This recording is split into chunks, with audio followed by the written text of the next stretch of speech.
नातेदारी या रिश्तेदारी।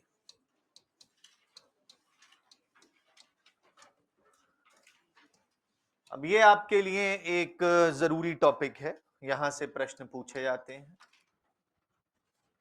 इसी नातेदारी या रिश्तेदारी को हम लोग इंग्लिश में किनशिप कहते हैं।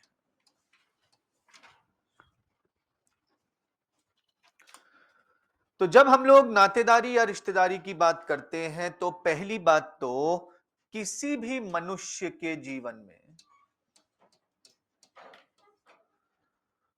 दो प्रकार की नातेदारियां या रिश्तेदारियां होती हैं।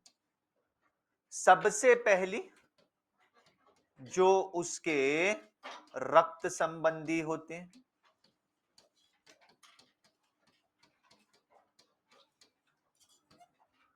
और दूसरा वो नातेदारियां या रिश्तेदारियां जो विवाह के कारण बन जाती है।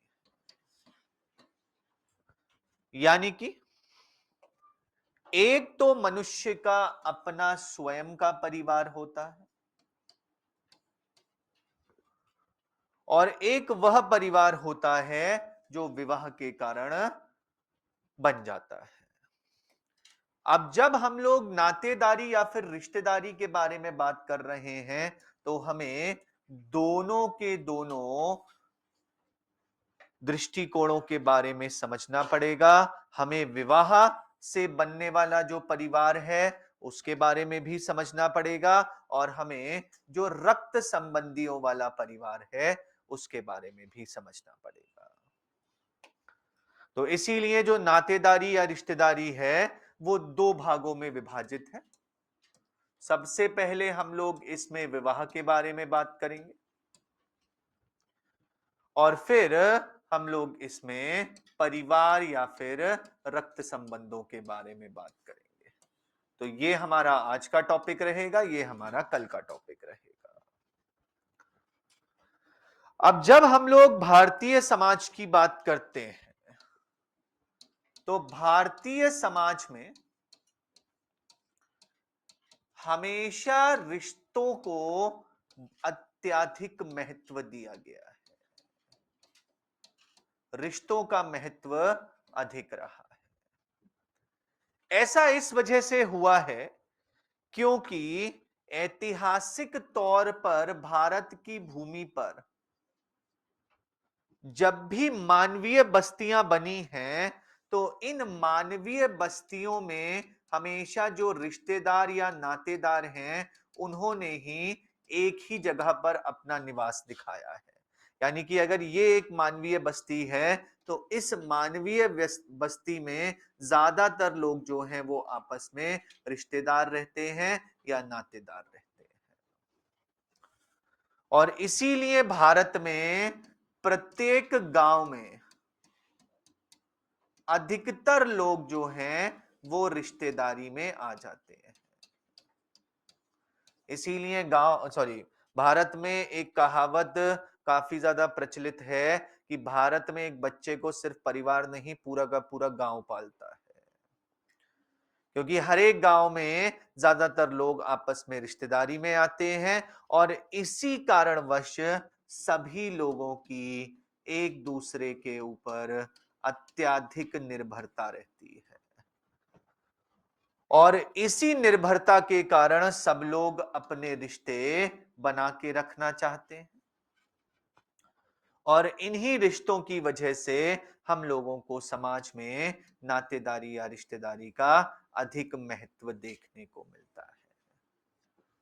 पश्चिमी समाजों में ऐसा नहीं होता है, वहां पर मानवीय बस्तियों में नातेदार या रिश्तेदार आके नहीं बसे थे, इसी कारणवश वहां पर नातेदारी या रिश्तेदारी का इतना महत्व नहीं है जितना भारत में है। भारतीय समाज में भी अगर हम लोग उत्तर और दक्षिण भारत को देखते हैं तो उत्तर और दक्षिण भारत में भी हम लोगों को नातेदारी और रिश्तेदारी में फर्क देखने को मिलता है, हमें असमानताएं देखने को मिलती हैं। ये असमानताएं आपको पता होनी चाहिए। जब हम उत्तर उत्तर भारत की बात करते हैं, क्योंकि यहां से प्रश्न भी पूछा गया है, तो उत्तर और दक्षिण भारत में अगर हम लोग नातेदारी और रिश्तेदारी को देखते हैं, तो हमें कुल मिला के चार प्रमुख फर्क दिखाई देते हैं, चार प्रमुख असमानताएं दिखाई देती हैं।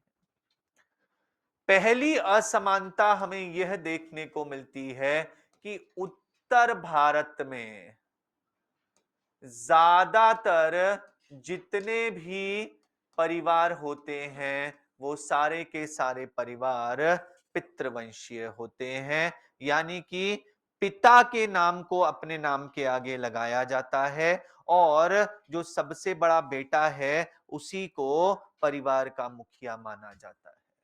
जबकि दक्षिण भारत में पितृवंशी के साथ साथ, पितृवंशी तो होते हैं लेकिन मातृवंशीय परिवार या रिश्तेदारी भी देखने को मिलती है। यह मातृवंशीय परिवार या रिश्तेदारी सबसे अधिक हम लोगों को केरल में देखने को मिलती है। यहां पर पिता के नाम को अपने नाम के आगे नहीं, माता के नाम को अपने नाम के आगे लगाया जाता है, और यहां पर जो परिवार की मुखिया बनती हैं वो परिवार की सबसे बड़ी बेटी बनती है। तो ये पहला फर्क है, जो फर्क हम लोगों को देखने को मिलता है। दूसरा फर्क जो देखने को मिलता है, उत्तर भारत में जो चचेरे और ममेरे भाई बहन होते हैं उनके साथ विवाह नहीं किया जाता है। दक्षिण भारत में सिर्फ मुसलमानों में ही नहीं, हिंदुओं में भी चचेरे और ममेरे भाई बहनों के बीच में विवाह कर दिया जाता है। ऐसा सबसे अधिक हम लोगों को आंध्र प्रदेश में, तेलंगाना में और साथ में कर्नाटक में देखने को मिलता है।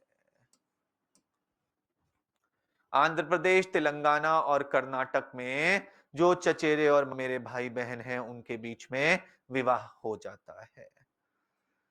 उत्तर भारत में अधिकतर ऐसा होता है कि जो रक्त संबंधी हैं उन्हें उन संबंधियों से अधिक सम्मान दिया जाता है जो संबंधी विवाह की वजह से बनते हैं। यानी कि चचेरे भाई को या अपने सगे भाई को अपने साले साहब से ज्यादा सम्मान दिया जाएगा। लेकिन दक्षिण भारत में ऐसा नहीं होता है। दक्षिण भारत में चाहे रक्त संबंध हो, चाहे विवाह के द्वारा बनाए गए संबंध हो या रिश्ते हो, दोनों को बराबर सम्मान दिया जाता है। उत्तर भारत में भाई और बहन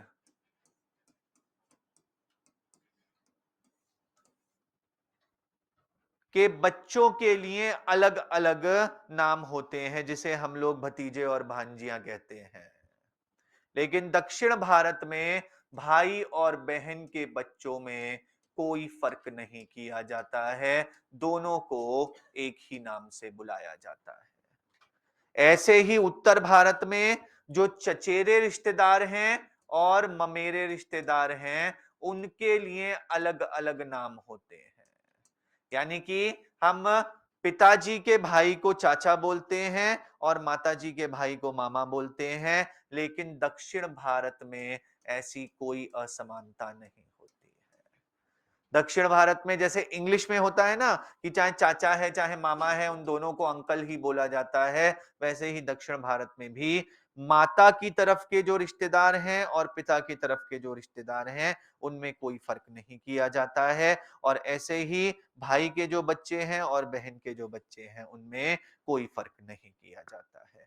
यानी कि यहां से हमें यह पता लगता है कि अगर हम उत्तर भारत को देखते हैं तो उत्तर भारत में रिश्तों को लेके असमानताएं हैं। यहां पर भेदभाव है। हम अपने परिवार और अपने जो भी पति या पत्नी हैं उनके परिवार के बीच में भी भेदभाव करते हैं, अपने भाई बहन के परिवार के बीच में भी भेदभाव करते हैं, अपने माता पिता के परिवार के बीच में भी भेदभाव करते हैं। लेकिन दक्षिण भारत में ऐसी असमानताएं नहीं हैं, यहां पर समानताएं।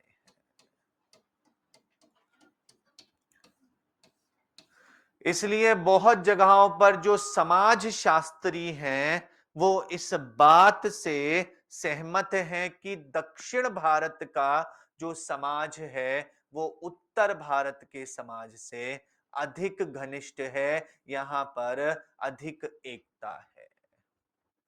सिर्फ एक चीज जहां पर दक्षिण भारत के समाज की आलोचना की जाती है वो आप लोग समझ सकते हैं, जो चचेरे ममेरे भाई बहनों के बीच में विवाह हो जाता है, इस विवाह को लेके दक्षिण भारतीय समाज की आलोचना है। क्योंकि आप लोग शायद जानते होंगे ये जो विवाह है ये जेनेटिकली या बायोलॉजिकली भी सही नहीं होता है। बायोलॉजी भी ये कहती है कि इस तरीके से कजिन्स के बीच में विवाह नहीं होना चाहिए, क्योंकि उनकी जो दबी हुई जीन्स होती हैं, जो भी उनके दबे हुए लक्षण होते हैं, खासकर अलग अलग रोगों को लेके वह बच्चे में उजागर हो सकते हैं। जैसे आप लोग शायद जानते होंगे एक रोग होता है जिसे हम लोग थैलेसीमिया कहते हैं। अगर दोनों माता पिता थैलेसीमिया माइनर हैं, और थैलेसीमिया माइनर दो भाई बहन हो सकते हैं, तो जो बच्चा है वो पक्का थैलेसीमिया मेजर होगा।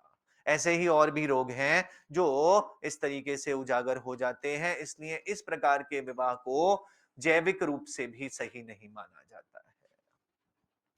तो एकता में, अगर हम एकता के आधार पर देखें तो दक्षिण भारत के समाज को ज्यादा अच्छा माना जाता है, लेकिन अगर हम विवाह के आधार पे देखें तो उत्तर भारत के समाज को अच्छा माना जाता है। इसीलिए आप लोग जानते होंगे दक्षिण भारत में ज्यादा नहीं चलता है, हमारे यहाँ एक और कॉन्सेप्ट चलता है ना जिसे हम लोग गोत्र का कॉन्सेप्ट कहते हैं, कि एक ही गोत्र में शादी नहीं होनी चाहिए, क्योंकि ऐसा माना जाता है कि एक ही गोत्र के सभी लोग एक ही महर्षि के वंशज हैं।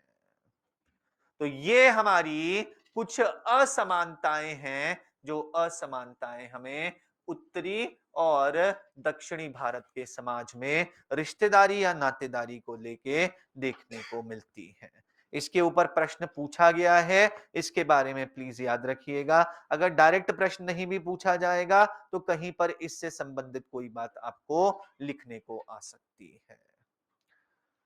अब हम लोग सबसे पहले, जैसे मैंने बात करी, हम लोग बातचीत करेंगे उस नातेदारी या रिश्तेदारी के बारे में जो विवाह से आती है। तो इसको समझने के लिए सबसे पहले हमें शायद दुनिया की सबसे महत्वपूर्ण सामाजिक व्यवस्था के बारे में समझना पड़ेगा, और उस सामाजिक व्यवस्था का नाम है विवाह। सामाजिक व्यवस्था कोई भी ऐसी प्रक्रिया होती है, इसको याद रखिएगा, जो प्रक्रिया हमें दुनिया के अधिकांश समाजों में देखने को मिलती है।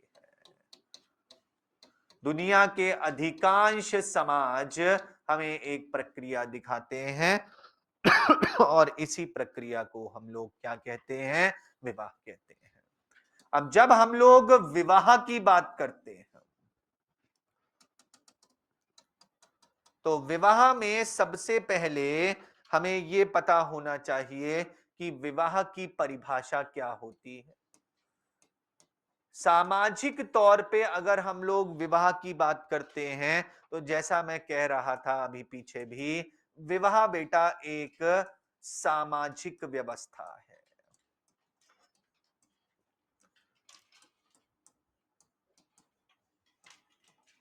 इस सामाजिक व्यवस्था के पास कानूनी मान्यता है। तो कानूनी तौर पर जो विवाह है वो मान्य होता है। विवाह में दो लोगों के बीच में हम लोगों को शारीरिक, भावनात्मक, आर्थिक और सामाजिक हिस्सेदारी देखने को मिलती है।